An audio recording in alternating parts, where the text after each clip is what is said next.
Hello everyone, my name is Tobias Blanke and I'm very sorry that I cannot be with you today. But before I continue, a big shout out to Chris Tănăsescu. I'm very grateful for the invitation and I really do hope that at some not so distant point in the future we can finally meet and talk about some collaborations. Chris kindly invited me today to talk about my view on where the digital humanities are going in relationship to AI.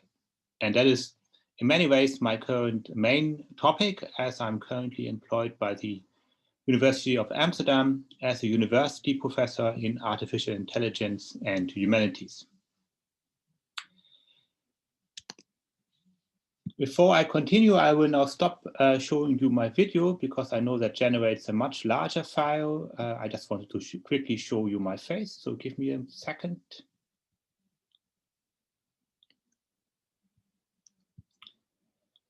So if you go anywhere and tell people that you work at the interface between humans and AI, I'm sure these kind of topics will come up for you. There will be people asking you when the machines will finally take over in this kind of Terminator spirit. I think if you work in AI or the current version of AI, I'm sure you know that this is quite far-fetched, and in fact, it's very unlikely with the way that machines are currently producing intelligence. Then are more the meta questions for philosophical theses, such as self-driving cars and how they should morally enact or not enact certain situations. And of course, economic questions around whether machines will soon take over all our jobs. All these questions are important and have the justification, particularly in the humanities curriculum.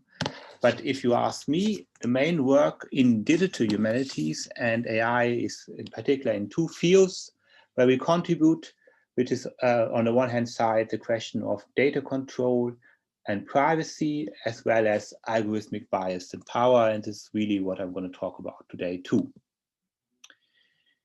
This goes in parallel with the, let's say, practical research work, the research practices within digital humanities and how they relate to AI. Now, for a long time, we have been using AI technologies to help us analyze the very complex data that we have that is produced by humans. And I've done that myself, and this will be part of my talk today. And the second area is maybe a little bit more recent, so saying once we started to realize, as Peter Robinson says here, that we all live digital lives now, that we have a digital human conditions, then we need to also apply the same kind of reasoning that we work in the humanities with to help us understand human conditions to these new situations. And this is, of course, where these questions of data control and privacy mainly play a bigger role. Now, this wouldn't be the humanities if there wouldn't be a lot of controversies attached to this particular type of collaboration between AI and humanities. And here are just some of the more famous people that have talked about these. On the first-hand side, we have, of course, a kind of more theoretical challenge.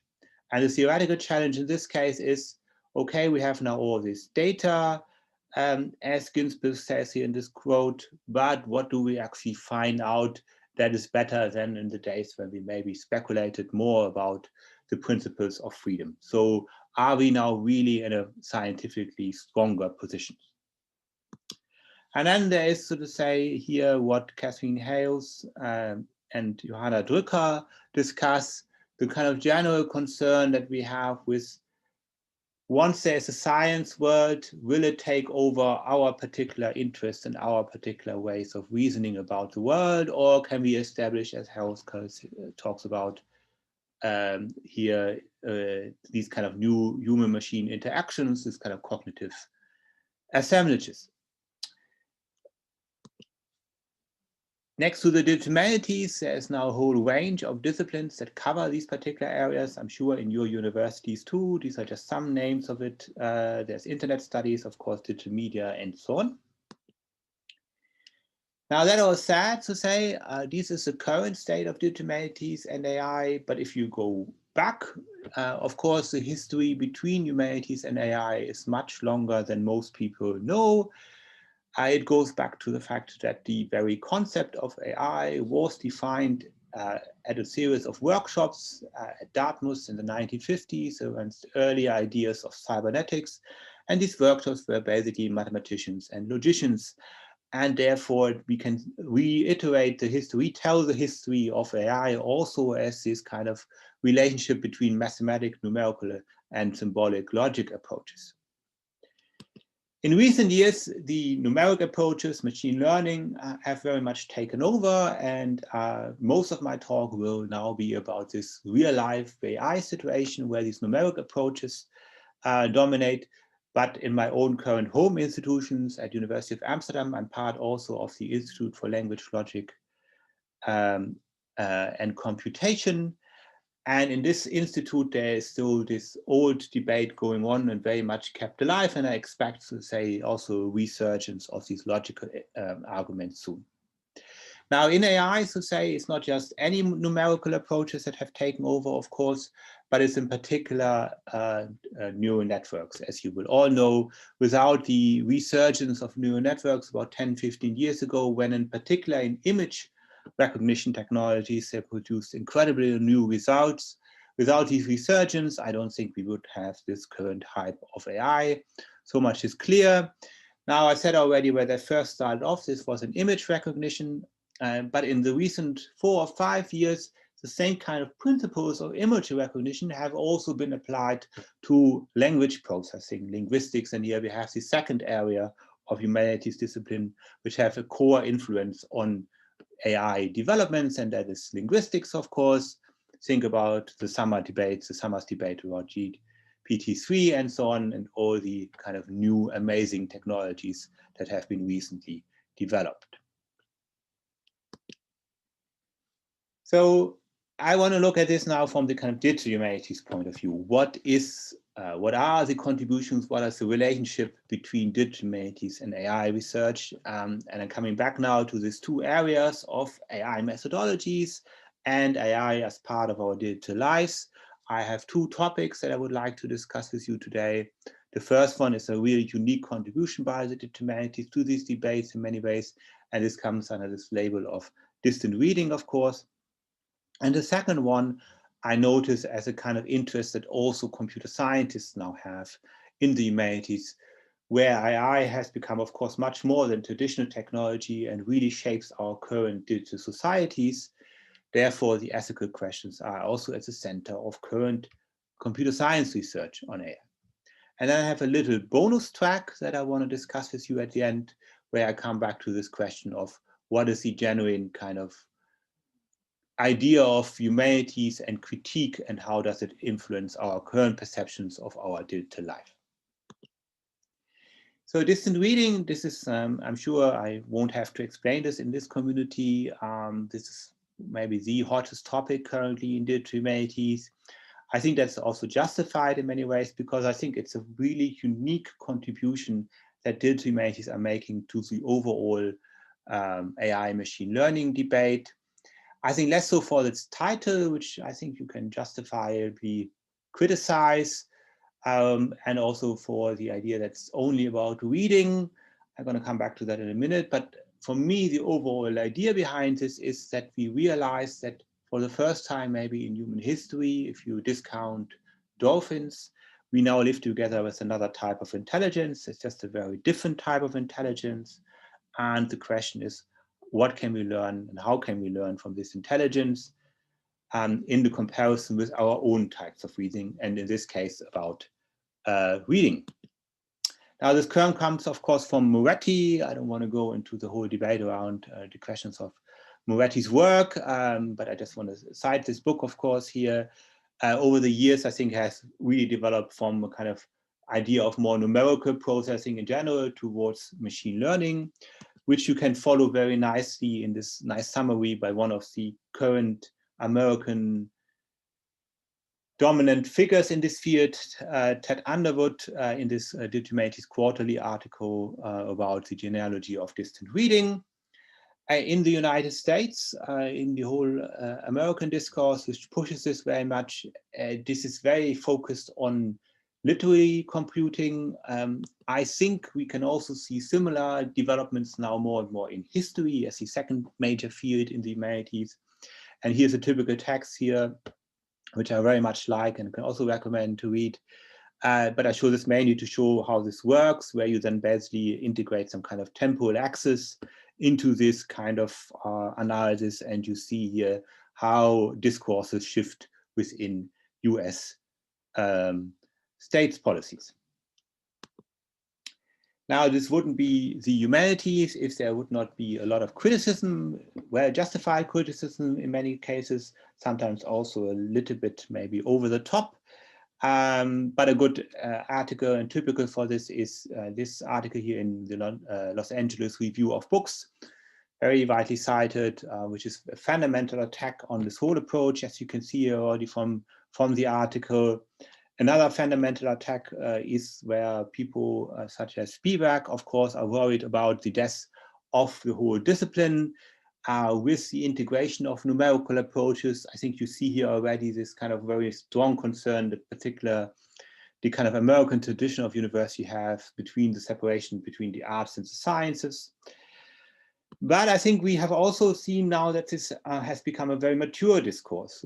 Beyond, so to say, the more fundamental questions, there are now immanent criticisms. And there's this famous paper by Dar that you might have heard about.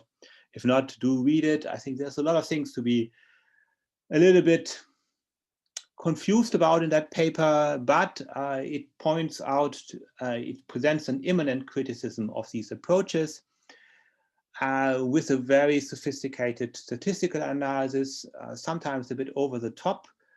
However, it does demonstrate that this is now a mature debate in the sense that it already generates its own immanent criticism. Papers I am currently a fan of are, for instance, this by Richard So and Edwin Rowland on race and distant reading, which I can very much recommend to read. And it also shows that we now have almost, let's say, almost a third generation of young scholars coming up in this field that really use it very productively, in this case, to deconstruct certain fixed idea around race and American literature. So it shows mainly that actually you can use even technologies such as classification and prediction for exactly this operation. And this is also exactly what I am interested in.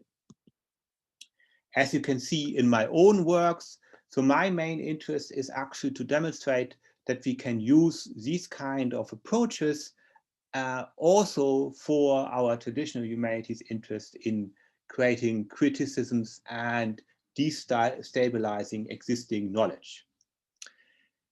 And I show this in these two papers, which are already a little bit older and in a way early experiments for myself. The first one came out a while ago in IEEE Big Data, in this analysis of an idea that's dominating often historical discourses in the humanities, which is this idea of periods or epochs. Here we use a collection of UK government white papers since after the Second World War, and we ask ourselves, can we actually do better than our general abstract ideas of these were the 1950s, 1960s, and so on?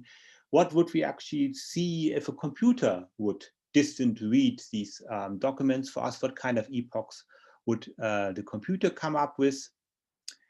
We can identify exactly 3 epochs very nicely with a mixture of regression analysis as well as sentiment analysis in these documents. And then you can also see that there's a real conceptual shift in these epochs, for instance, between the idea of Berlin, which is during the time of, let's say, the Cold War, if you want to call it, after the 1960s until the 1990s. Very much a political concept, stands for certain items. And then after the 1990s, after the fall of the wall, it becomes mainly a geographical concept as the capital of Germany. Similar here in the Humanities quarterly publication that I have, which is about predicting the past. I try to introduce how we can use predictive analytics as a kind of critical technology by wondering if we use prediction analytics, which works basically by identifying certain features in a text, in a document, in a database in this case, and then predict from these features certain other features, well, how we can use this to deconstruct certain ideas. So we basically ask backwards with these predictive analytics technologies. In this case, I looked at a database of vagrants from, I think, the 17th century. And in that database, there are certain gender annotations. And I wonder to say what we can learn if we look backwards from the gender annotations through the predictive analytics lens, what we can learn about how complicated these gender annotations were. So how can we actually deconstruct certain certainties in gender? And that is working very well. It is working better than existing approaches that we often use with these kind of historical database, where we try to recover genders, for instance, by using dictionaries of first names. And of course, this ignores historical inconsistencies in these dictionaries, language changes, and so on. So this is my interest in using predictive analytics technologies to deconstruct certainties. The second major area where I think this contributes to our own critical understanding of history is that we can develop new narratives and different voices. And this is, of course, I'm not alone in this excitement. One of the major kind of critical promises of the humanities is that by being able to cover a whole different set of archival materials, sources, and so on, we can actually, for the first time, not just listen to the voices of those historical voices that we know anyway, like the kings, the queens, the generals, and so on, but actually everyone. So we have a much bigger access to material because computers can read these texts for us in a productive way. And the first paper here on the left-hand side is exactly doing this, looking at the classical case in this case. This is a number of survivor testimonies of the Holocaust published by the United States Holocaust Memorial Museum.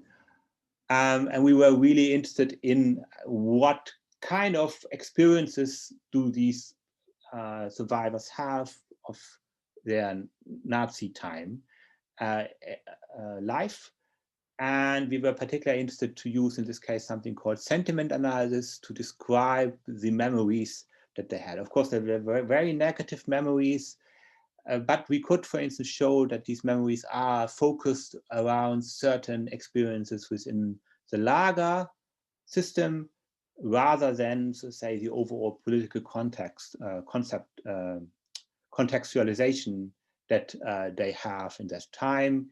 You can see here on the left-hand side, bottom left-hand side corner, that the Lager system concept, I'm not sure you can read this, dominates the suffering within the lagers, and the actual idea of the Nazis disappears to the outside of these memories, because in the Lager system, of course, the Nazis became the guards and so on. This is also a paper that introduces a way of doing generative humanities, also a hot topic currently, in the sense that we show how we can create this kind of analysis, machine learning analysis, with even a limited number of training instances. So it's also more like a technical contribution. Not at all a technical contribution is a paper on the right-hand side, which came out this year in the Journal of Historical Methods. And I'm sure you all remember the day when Donald Trump, now that we are close to the election again, when Donald Trump gave his inaugural, and everybody said how dark and negative this inaugural was. And I was immediately interested in, is this really so dark and negative? Because we do actually have a very nice corpus, of course, of presidential inaugurals of the United States that goes also way back in history. So we can actually make a longue durée argument that is probably not possible with many other kind of sources. And I quickly found out actually this is very hard to do, because all our technologies that we have in machine learning are more towards pattern matching and find identities rather than discontinuities. Yeah, so continuities and discontinuities don't work very well with this kind of technologies.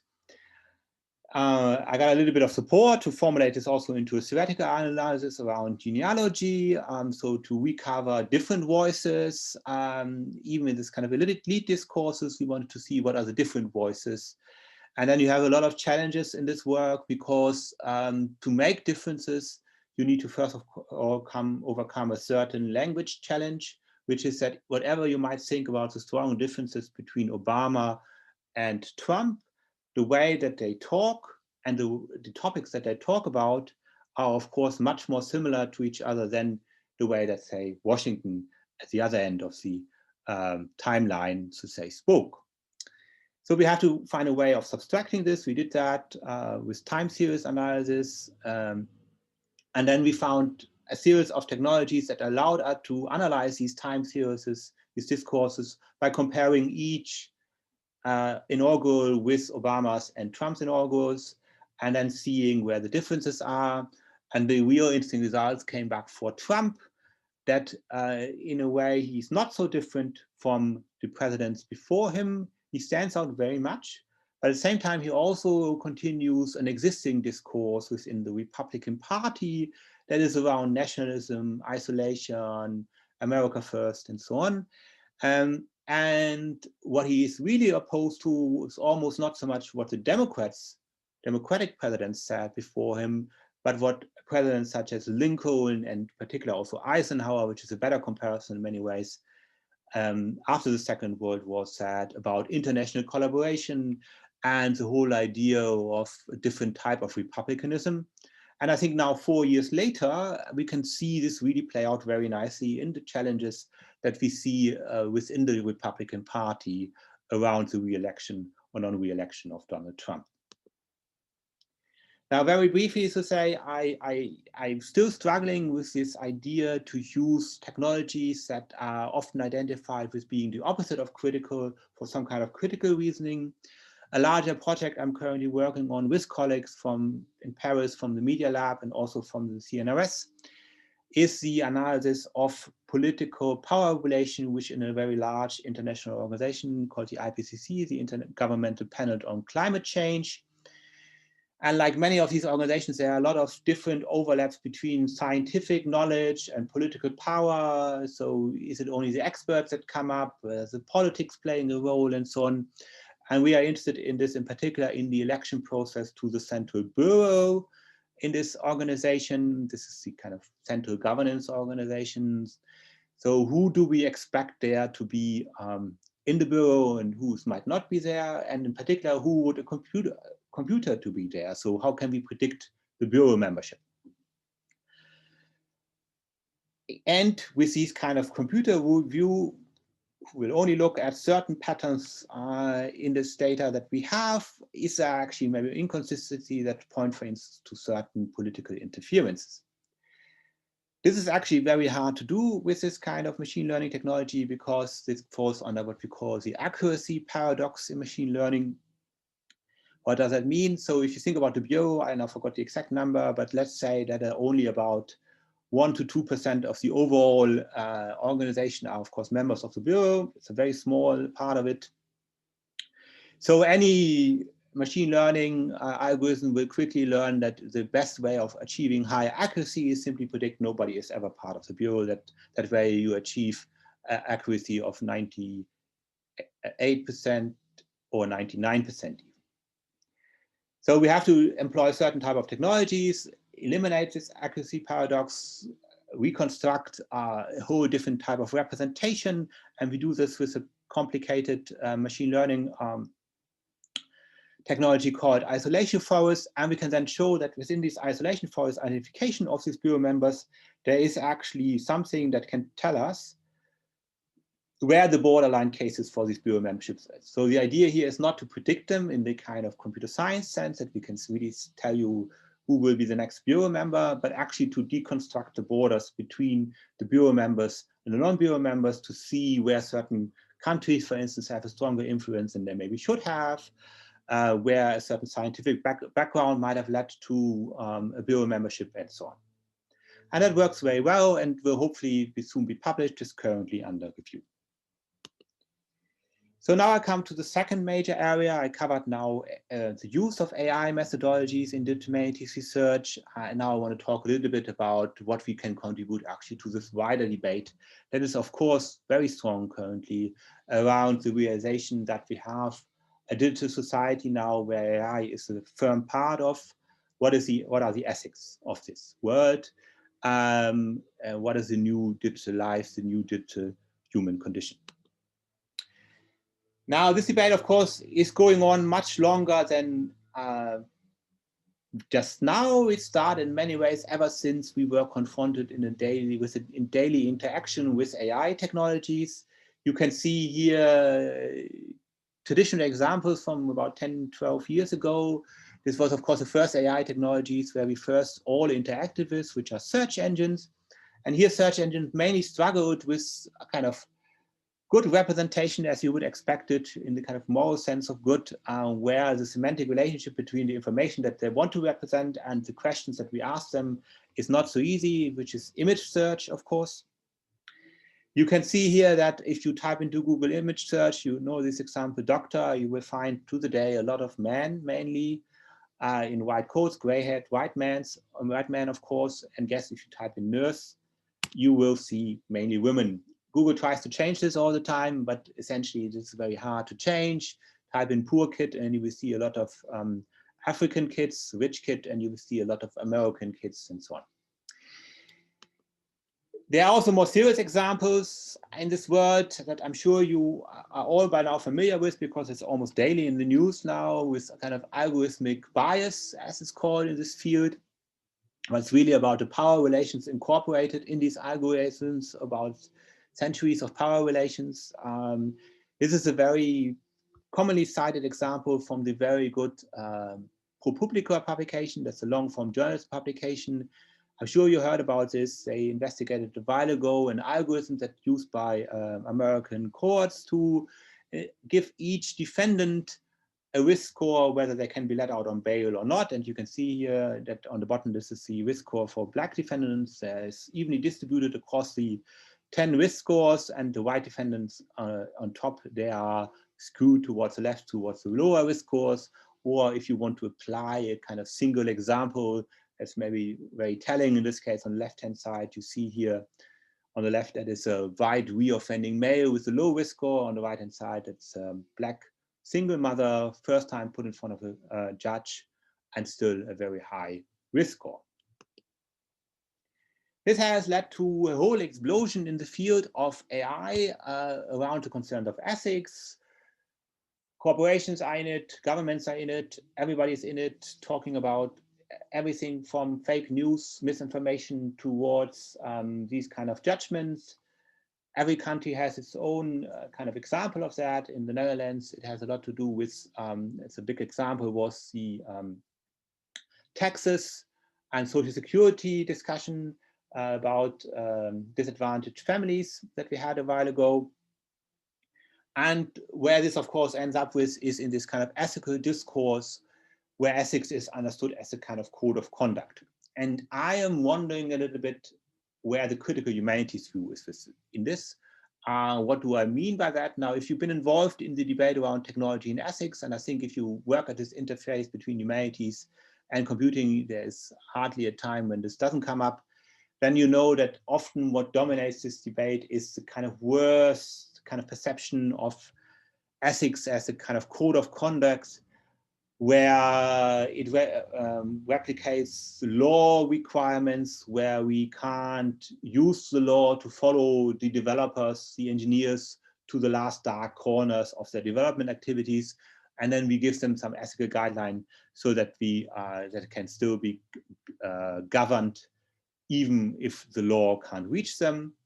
But if you are, of course, a humanities scholars, you know that ethics is actually mainly about not finding lots and lots of rules and guidelines and these things, but about the kind of wider debate of our relationship to ourselves, to others, to society, and so on. the governments and companies have discovered this, and you can now make a wonderful career in this field. These are just some newspaper articles I collected a while ago. Elon Musk is very happy to promote this agenda because it tells everyone how far his self-driving cars have already come and how concerned we should be that they soon have to make ethical decisions. DeepMind is, of course, this startup which Google acquired, which is very much at the forefront of reinforcement learning. So another big hype of AI, which is linked to the computers taking over, Go playing, and so on. And I don't want to go too much into the criticism of these agendas, but here just two quick papers that widely criticize these. On the left-hand side, the typical kind of concern that we have here is, what about these corporations? Why do they do this? Do they not do that mainly because actually they want to keep the real regulators, these governments, state actors, NGOs, and so out, and say, oh, we have all got this ethical advisory board. There's no need to regulate us any further. We have our own interest in that. And on the right-hand side, you very famous paper in Nature, actually from 2019, that demonstrated also that this is kind of a debate between the usual suspects in the West. So you can, of course, look at things like the European GDPR and the ethical guidelines also as a way of cementing a certain position within the global competition around AI. So I think these two criticisms really are, I think, both very valid. That all said, one should give praise where praise is due. And I do think that from the days that computer science had these kind of undergrad seminars that every undergrad had to study on ethical implication of computing. Let's not forget that in the 1980s, there were a lot of concerns within the computer science community, the early computer science community, around the kind of Reagan administration space wars that they wanted to do. So there's a kind of long tradition in this field, but it was often a kind of single entity thing where the engineers had to sit through one of those seminars, and then they were supposed to have the knowledge required to make ethical decisions in their lives. I think this has really changed for the field of AI. In many ways, one of the hottest topics in AI is ethical question coming under the label of transparent AI, fair AI, and so on. And in Amsterdam, we have a very nice lab that is led by Senna and Hinder here, called Civic AI Lab, that really tries to transform the situation of using AI technologies within the city of Amsterdam with the perspective of using them to actually improve the social life of the people of Amsterdam. What is the kind of typical research question that places like the Civic AI Lab actually address? On the one hand side, there is the criticism of existing modeling. This is a very famous paper by the head of data science, or I think at Duke University, Cynthia Rudin, from a while ago, that criticized the use of what's called black box algorithms. I don't want to go into the details now whether they're really black box algorithms, but basically things like neural networks, which are very difficult to understand how they come to their decisions. The use of these kind of black box algorithms in kind of high stakes decisions, as you call it, like for instance, when people are put in front of judges, and a strong argument to avoid these kind of decisions, these kind of models, in favor of models that are more easier to understand for humans. And the bottom, this is even research, it's a very flourishing research field into algorithms that criticize other algorithms, not just for their algorithmic performance, for how good they are in terms of algorithmic performance, but also for their fairness, their understandability, their transparency, and so on. So this is really a very wide research field. Then this other big research area where also the Humanities is actively involved at the moment is the criticism of the existing training collections that we use to train our machine learning algorithms.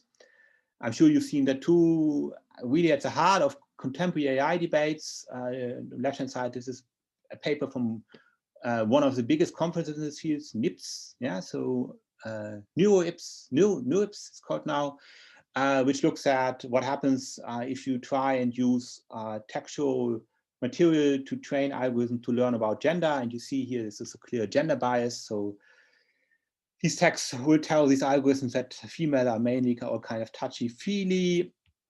There's a lot of tearful stuff here. If you look at the pronoun she, while males are associated with cockiness, with leadership, and these kind of things.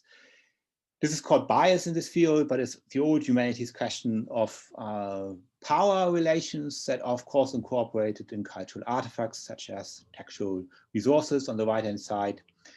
This is a very famous piece of work by Bualembini and others on facial recognition and their inability to actually recognize darker skin colors, particularly females.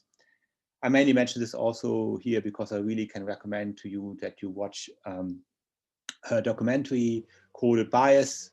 It's a very good overview. It also introduces you to a whole group of new activists in this field called, I think, the Algorithmic Justice League, which try to change this kind of situation and address these kind of questions of bias in algorithms.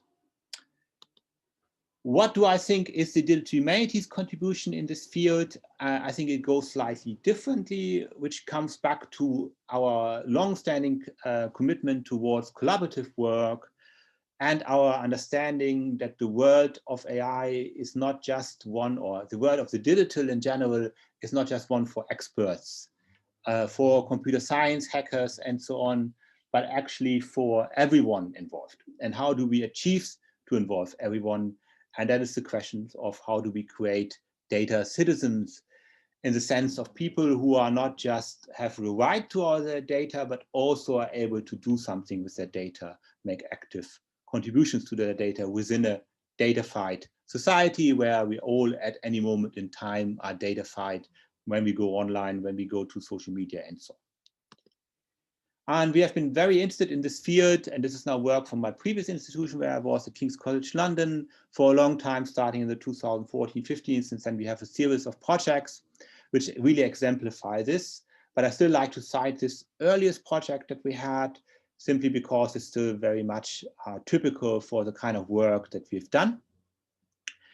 So this looked into what happens to kids when they use their mobile phones, how are they datafied. And because we thought this is not just of interest to us, in those days it was all very exciting still for computer scientists too, but now it's of course everyday business almost. We thought it's not just interest to us, but also those kids. So we set up a whole kind of collaborative platform to work with these kids. And this is really, I think, what I think is the humanities, the critical social science contribution to that we can consider this kind of work to be an elite practice of hackers, of computer engineers, who are supposed to just follow the right ethical guidelines, but actually we consider ethics a kind of political commitment towards democracy and democratizing of this whole process. So we did this through a series of hackathons where we created this whole environment together. Hackathons, I'm sure you all know, this has little to do with hacking in that narrow sense of the word, of computer hackers, but actually with basically sitting together in the same room and trying to address a common problem. In this case, creating an environment where we can research what kind of datafication processes happen to us when we use our mobile phone. We developed a typical environment for this with these kids together in these hackathons, which was essentially a mobile phone app called Mobile Miner. Mobile Miner, when you activate it on your phone, can actually trace ingoing and outgoing communication on your phone. For instance, you can see here how you connect to cell towers when you walk through the city of London. And then we also developed further hackathons with them to actually analyze and create the data. And you can see this all very nicely summarized in these two papers. Oh, I see this is cut off. But the top one summarized the technical environment, and the bottom one, the whole set of collaboration research that we set up around this kind of work. So what were these hackathons then doing? What did we see? So for instance, you could easily see that you can easily cluster the location information from these people to analyze what their interests are. So these were kids that were, for instance, almost going to universities, but going to open days at universities, and you could easily see what kind of choices they probably would do.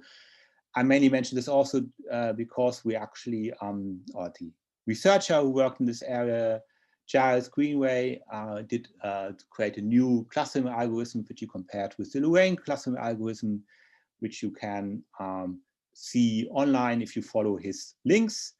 On the right-hand side, this is a similar work that then colleagues of mine did at King's College, also looking into what we can learn from this kind of data that has been created by computers for computers about social relations, in this case about fake news. They could demonstrate that you can actually analyze fake news much better with tracker information on websites than you can analyze this from this kind of higher perspective of analyzing the exact content of fake news. So it's often more helpful to look actually the links between these trackers than to judge certain pieces of content as fake news. Now, this has recently accumulated in the final project, which we are currently busy with publishing the results, where we analyze the whole set of apps that you can find on the Play Store in this case, and the relationships that are developed there, and what are the micro relations of power that you can develop in there. And you can really see how deeply integrated particular Facebook and Apple are in these relationships. So even if we log out of Facebook and Apple, we are probably at any moment in time somewhat connected to their ecosystems, because the tools that they provide to developers to develop apps are so deeply integrated into the source code of these apps that we are using on a daily basis. This graph shows you, for instance, that the services that we can see in these apps realize if we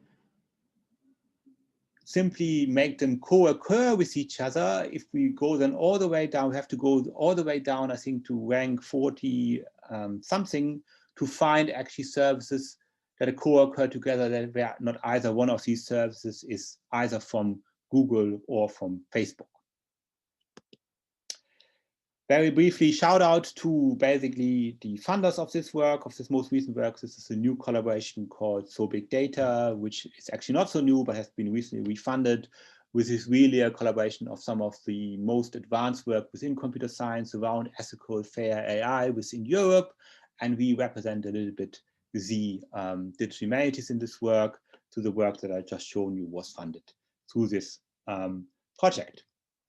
Now I'm almost at the end of my work. Now I come to my presentation. I come to the bonus part, and I want to come back to another viewpoint that I think is important in this case, the viewpoint of criticism, yeah, which is of course in a way what was already the guiding point also for the discussion I had around AI methodologies. How can we use them to still be critical, and also AI and our new digital lives? What is our contribution to the debate on ethics and the criticisms of these digital lives with these kind of collaborative agendas that I just outlined. Now I want to say also something where we can actually rediscover, where we can contribute by rediscovering the critical background of computer and information science themselves. And that's my own personal interest in this field, to rediscovering kind of critical information computer science. I think that's also the humanities field that started for me very much with the kind of Snowden revelations, where we noticed very quickly that one of the strongest criticisms of this kind of global surveillance mania, you can almost say, was actually coming from the computer sciences in those days. And we describe this in this paper here, where we develop a critical view from the information and computer science on the surveillance apparatus, where we describe for the first time that data is a kind of complex epistemic object. You can't just say that metadata, as I said in those days, very commonly in the political practice, is not really interfering with our lives. And you can also say, what was also very common in those days, that only computers can see our lives. If you know a little bit about machine learning and all the discussions I've just done with you, showing that too, is of course that at any moment in time, machine learning is actually a collaboration between humans and machines. And then you can also just collect all the data and say that will improve the algorithms. Therefore, that's justified. And it's a critical information science inside, of course, that's of course the quality of the data that decides on the quality of these algorithms. And since then, we have done really kind of very productive collaboration to rediscover this critical knowledge in various areas. So for instance, this is predictive policing, maybe the holy grail on criticism of current or concerns around AI and ethics, where we go back to the insight from computer science, machine learning, that all this machine learning is about learning certain representations, which in a very highly abstract information space, and our lives are very much decided upon by relating us to each other through distances in the space. On the left bottom corner, you can see a simple three-dimensional space, but normally these are very high-dimensional spaces, and you can see how these algorithms learn to draw decision boundaries between us and everything else in the world, where we are represented as little dots in these spaces. And we can actually see this also replicated as this paper, Politics of Prediction, does within the reality of these kind of predictive policing world. This is by from a book by McHugh. She's an early practitioner in the field, where you can see these information spaces in action and how they operate with distances. This is, I think, a two-dimensional information space looking at the telephone behavior of certain crime syndicates. And the bottom left corner, these are the 4 dots on the outside of all the other dots that constitutes the normality of this space, which the algorithm then identifies as suspicious. That then led us to another publication, which it was really amazing to see how far this goes, because once you, as a kind of social theorist, look into questions of outside, you're of course very much reminded of the fundamental category in social theory of the other. So we were interested simply how these algorithms produce otherness and what kind of critical knowledge we have there. We could again make productive use of the Snowden archive and see that this kind of creating otherness is at the heart of the imaginary of security agencies around these machine learning algorithms. Very easy to understand. These algorithms are supposed to detect a criminal or a terrorist or whatever, a suspect, before they even know themselves that they are suspects. So these anomalous patterns, and that goes actually very far and has already a very strong impact on the daily lives of people. This is Mr. Zaidan. Mr. Zaidan was an Al Jazeera journalist during the time of the Taliban and Al-Qaeda, who interviewed a lot of these Taliban and Al-Qaeda leaders then in Afghanistan and Pakistan, and has been, by at least if we can trust the Snowden revelations, has been discovered as one of those suspicious patterns in a kind of large-scale NSA operation called Skynet. And since then, he's trying to actually convince the US government that he is just a journalist and shouldn't really be on their drone strike list and so on. And I think that I want to mainly do a shout out here now that there's a growing number of the humanities work in this area where we see how we can activate kind of critical technical knowledge in various fields of social justice. Most famous maybe here, Lauren Klein's book. Lauren Klein, of course, another big name in the kind of new generation of the humanities on data feminism. And I myself try also to write a new book where exactly this kind of interaction between social theories in various areas of key social theoretical concepts such as knowledge, others, value, ethics, and so on, where I try to compare this with a co-author with the knowledge that exists currently and the criticism that exists in computer and information science. So that's it from me to say. I try to make a point about how digital humanities and humanities as a whole is relevant to AI. I described the 2 areas of the use of AI methodologies and technologies, and in particular the contribution that digital humanities makes to this world with distant reading, which I really find fascinating as this idea of realizing that there's another intelligence out there in the world and that we compare our own way of understanding with the understanding of that intelligence, and the ever-growing, secondly, the ever-growing field of ethics and our own ideas of that ethics can't just be an elite activity where we set up some rules for another elite group, where one elite group of philosophers and so on set up some rules for another elite group of engineers, but needs to be some kind of collaborative democratic exercise around the idea of data citizens. And then finally, I presented to you the beginning of my own thinking of theoretical work on how we can rediscover critical knowledge in computing and information science to actually intervene in contemporary social debates. So that's it for me. Thank you again for listening to me. And I really do hope that I will hear some feedback from you. I'm sure Chris will share my details with you. And maybe in some not so distant futures, we are all able to see each other and meet each other again. Thank you very much.